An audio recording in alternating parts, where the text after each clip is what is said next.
Ayun, good morning. Dito tayo sa Aling Nene. Time check, mag-8:05 na.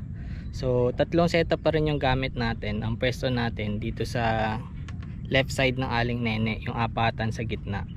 Ang setup natin ngayon, ito. Pinahirapan ako nito ngayon eh. Dalawang beses pumutok yung rig eh. Kada itcha ko, napuputol. So, pinalitan ko na medyo mas magaan na sinker para hindi na siya na-stress pagka iniitsa. So casking Verus yan, ayan, partner sa casking Max Steel Rod. Medium tip yung gamit natin. Tapos 2 hook setup, naka circle hook pa din siya. Ang main line natin is 15 pounds na casking Super Power. Tapos may monofilament na leader, yung mismong rig niya naka monofilament. Tapos floater setup yan, naka floating yan. Second setup natin, casking Max Steel pa rin yung rod, favorite natin yan. Tapos Shimano Sedona, ayan, Shimano Sedona 3000 HG, mainline nya 15 pounds din na casking Super Power. Tapos ito, tatlong hook naman yung gamit nya, ka-floating din yan, yan nandyan. Tapos yung ultralight natin, naka light tip siya ngayon, so hindi na siya ultralight, light setup na siya. Shimano Sedona 2000 shallow spool, yan yung gamit natin. 6 pounds na Daiwa J-braid yung gamit, 8 ply.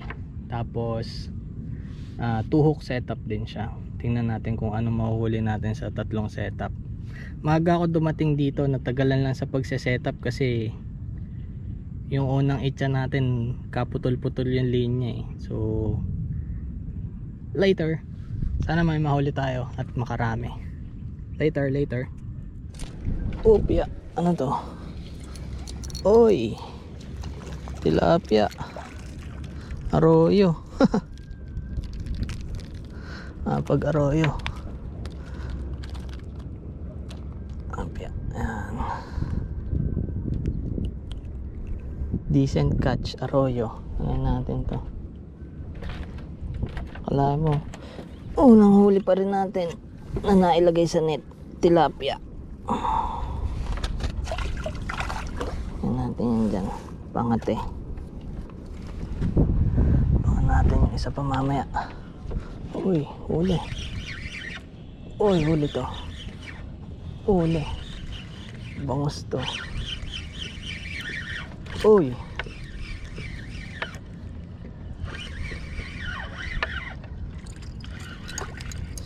Liit. Pwede na to pandaing. Pwede na to pandaing.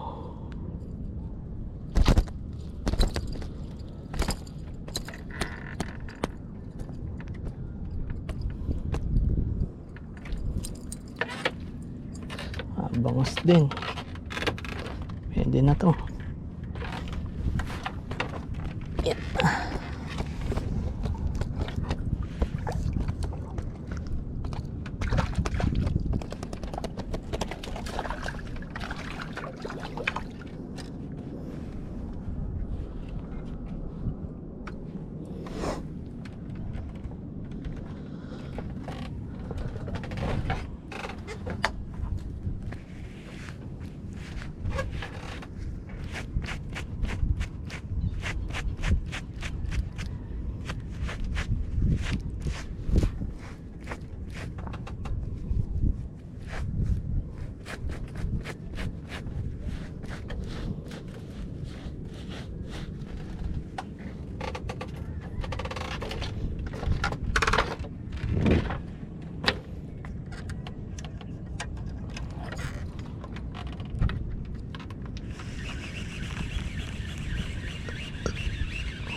Oh, tilapia.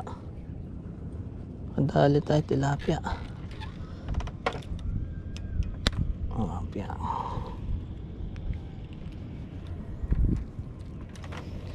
Tingnan ito dito.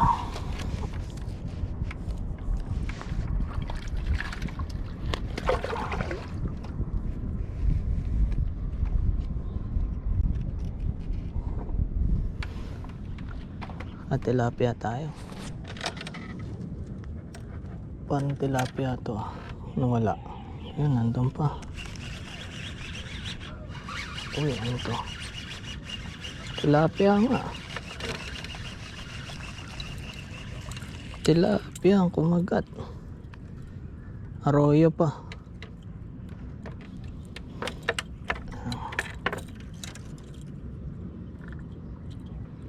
Aray! Aray ko! Uy! May shoot pa. Nakakawala pa. Foul hook pa.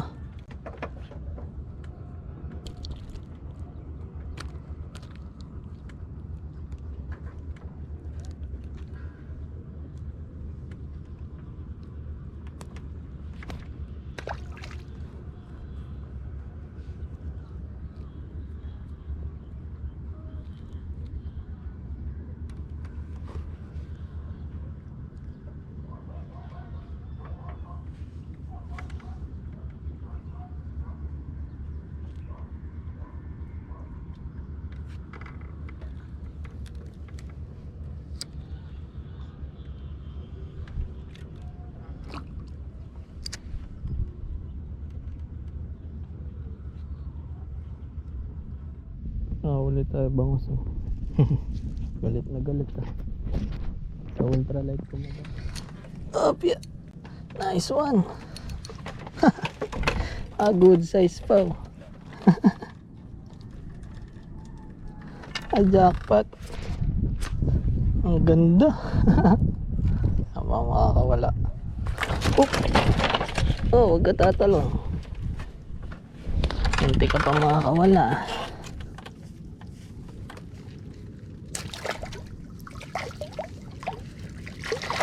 Pang uwi din ng isa.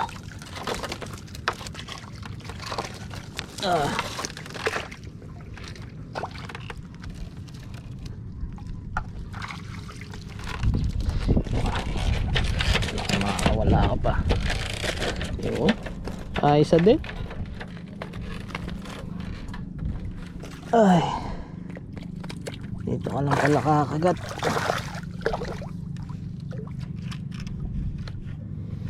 Good size din sa wakas. Ayun, time check natin 2:08. Wala tayo masyado mahuli, uwian na. Pero iwan ko muna nakasetup yung tatlong pamingwit natin. May pain pa naman yan habang nagpapalinis, pero pack up na tayo. Ang huli natin ngayon, isang good size na tilapia, nakapagpa-plapla pa. Ito, tapos ilang pirasong bangos. Uli natin. Uli tayo ng isang plapla, dalawang bangos, mas dalawang tilapia, din yung isa arroyo pa. Palinis na lang natin yan, tapos balikan natin yung mga nakataw-taw pa na pamingwit.